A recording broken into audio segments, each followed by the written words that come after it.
learned to color with ArrtX acrylic markers. So for a long time, I avoid coloring my drawing, not because I did not want to, but because I honestly was not good at it. But recently I got the new ArrtX acrylic markers and I thought, alright, this is it. It's time to learn. And today I'm going to share with you my method using two color approach, Analogous color and Monochromatic color. So what's up everyone? Welcome back, and if you are new here, welcome to my channel.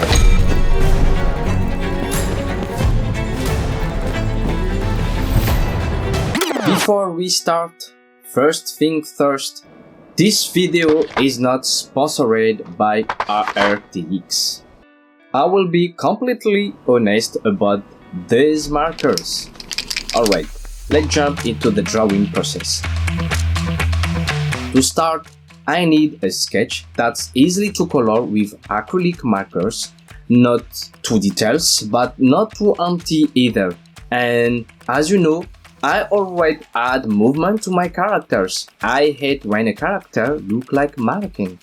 But before we begin coloring, let's quickly talk about two important concepts. Analogous colors. They are colors that sit next to each other on the color wheel. For example, blue, blue-green, and green. Monochromatic color, different variations of the single color, lighter, darker, or more saturated. For example, light blue, bright blue, navy blue. Now, why do I use this method? Honestly, I have always struggled with color composition, but when I use analogous color, it becomes so much easier to choose and combine colors. And one cool thing about ArrtX markers is that they are already organized in analogous order in the box. So picking the next color is super intuitive.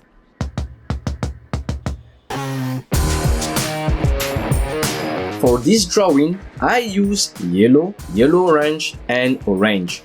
For the line art, I first thought about using black, but I realized something important. If I use a darker shade within the same color family, the main color pops more. So I start with a darker yellow-orange tone. For shadows on the clothes, I use the same color as the line art. If I used a totally different color or pure black, I think I would have ruined the whole drawing. For the skin tone, I picked a color that fits the over panel. For the skin shadows, I simply use a darker version of the same tone.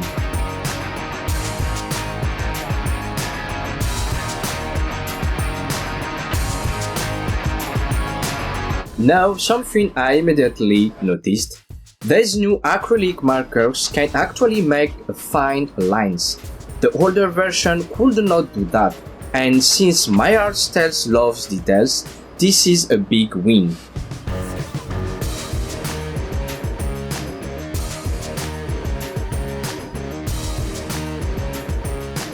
I also add some gray tones to make the main colors stand out.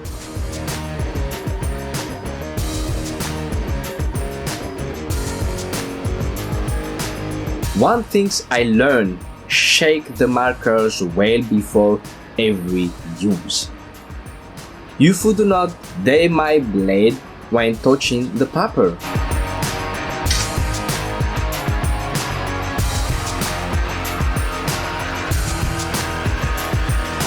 Overall, I was really satisfied with this first drawing.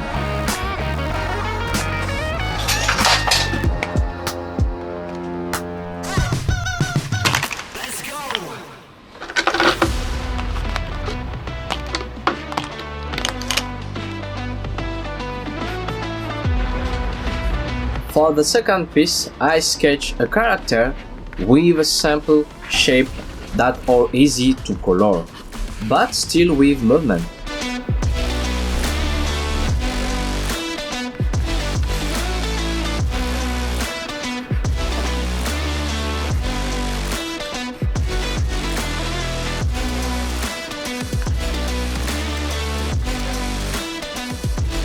This time I use monochromatic green, different shade of green, since green is right next to the yellow on the color wheel.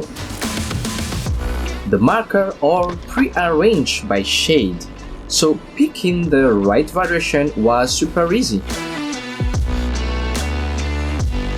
For the line art and shadows, I chose the darkest green available. You might notice I took extra time on the face. For me, if I mess up the face, the whole drawing looks bad, so I really tried to make it clean.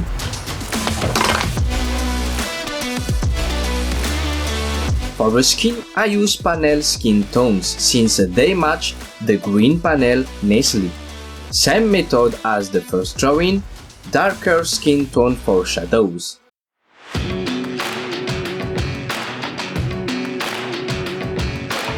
During the process, I noticed how thick and opaque the colors are. They can easily cover previous layers or mistakes. You might see me using color pencil that match the marker color. I use them as a secondary guide for line art, shadow mapping, and small correction.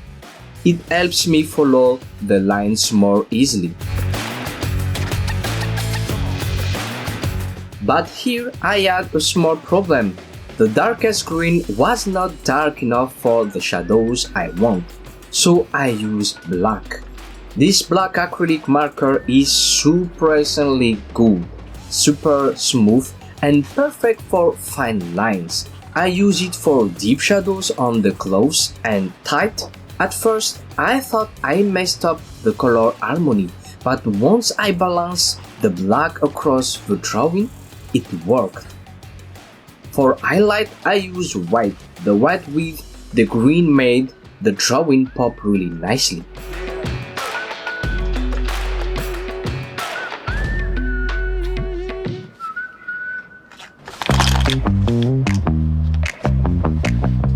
For this third drawing, I want something more detailed. I had the pose in mind already, so sketching was fast.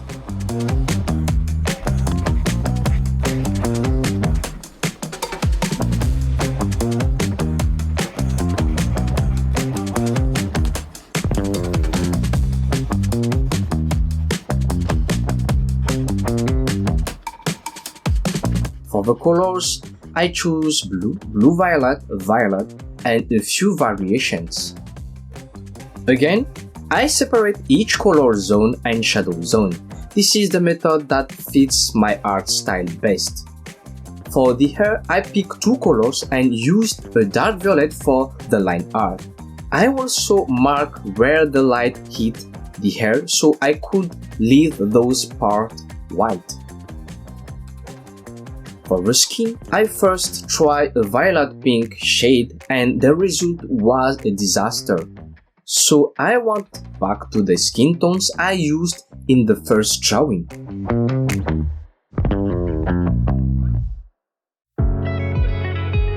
What I love about these markers is how well they cover mistakes, even when layering lighter colors on top of darker ones. For line art and shadows, I used the darkest shade in the panel, same as before.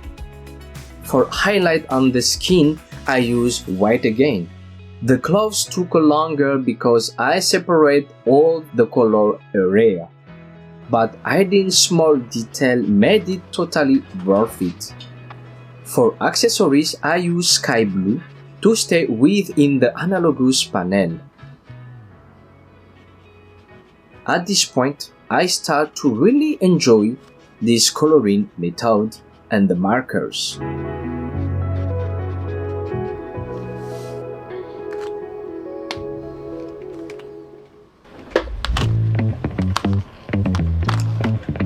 For the fourth drawing, I want something expressive, not fancy, not dramatic, just a natural pose that speaks for itself.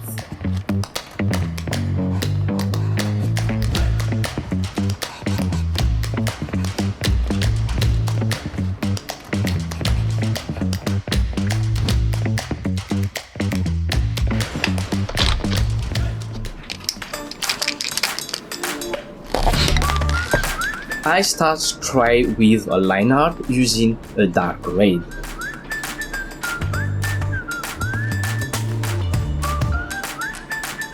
While coloring the face, I made many corrections, but the markers handle everything smoothly. They cover all change perfectly.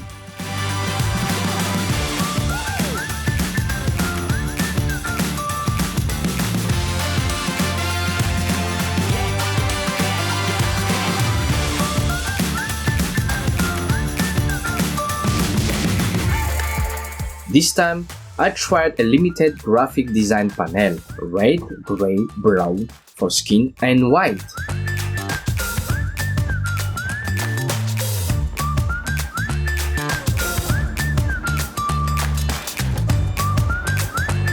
White worked amazingly with red. It helped me bring out details in the clothes.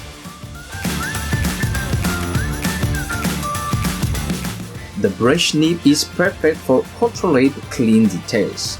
Brown skin with red line art was a beautiful combination. Honestly, this might be my favorite drawing from the set.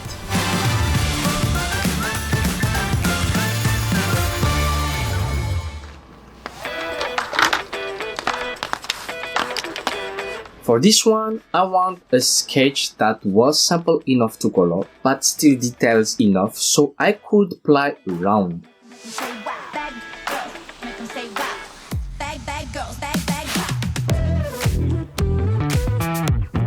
The concept: a jacket, a tie, a shirt, and an expressive pose like "Here we go."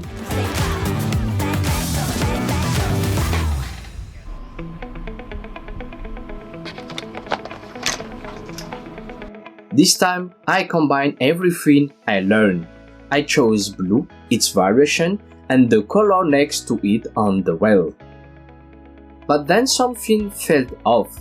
The expression was not coming through. So I adjusted the hair, brought some straight down over the eyebrows. And the marker covered everything perfectly, even lighter over darker.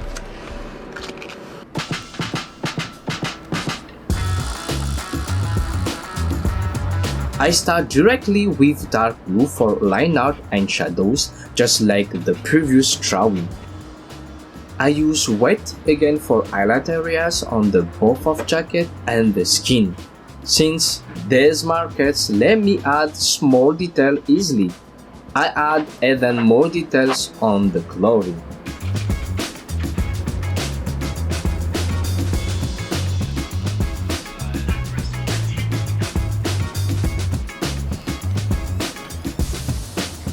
Sometimes the markers splattered after long use. To fix it, I clean the nib with a cotton swab.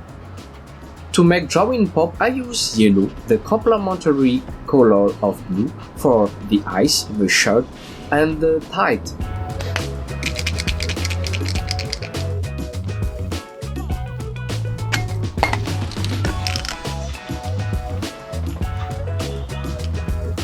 Looking at the final drawing, I realized something important. You do not need a lot of colors to make something beautiful.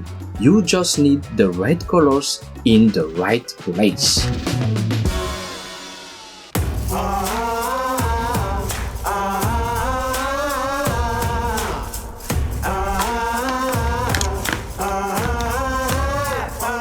For the last drawing, I want to try something different. My first attempt turned into a mess.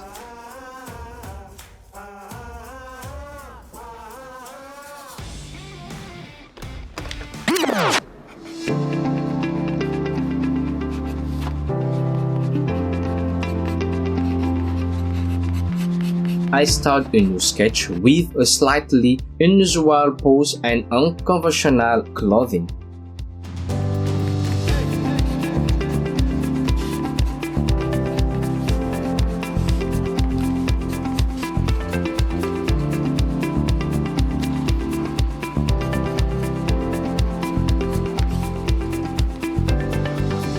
For the color, I used the light analogous shades, light yellow, light green, and light blue. For complementary contrast, I use color between violet and dark blue. For skin, I keep the brown tones because it's paired well with this panel. I use the complementary color for the lineout and clothing shadows. If you are wondering why I choose yellow for the hair, the answer is simple. I test it. If it works, I keep it. If it does not, I change it. In this time, it works. So I add the same yellow into the outfit to keep the design cohesive.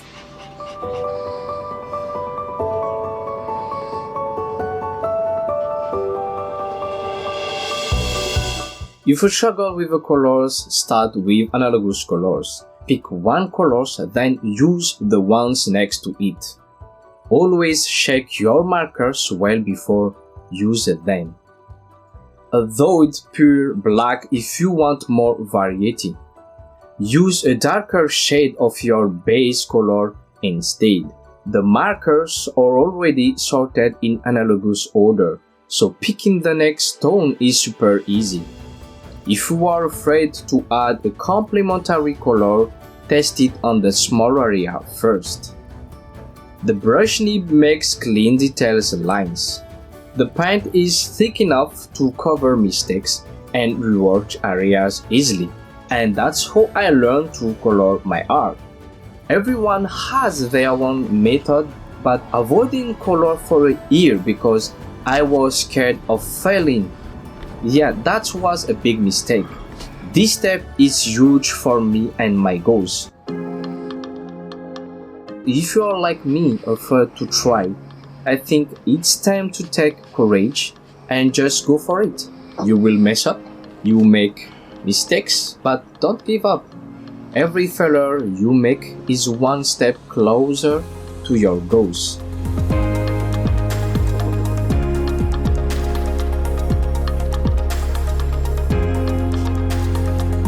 I hope this video helped you. If you have any advice or thought, let me know in the comment. Thank you for watching, and I will see you in the next video. Peace.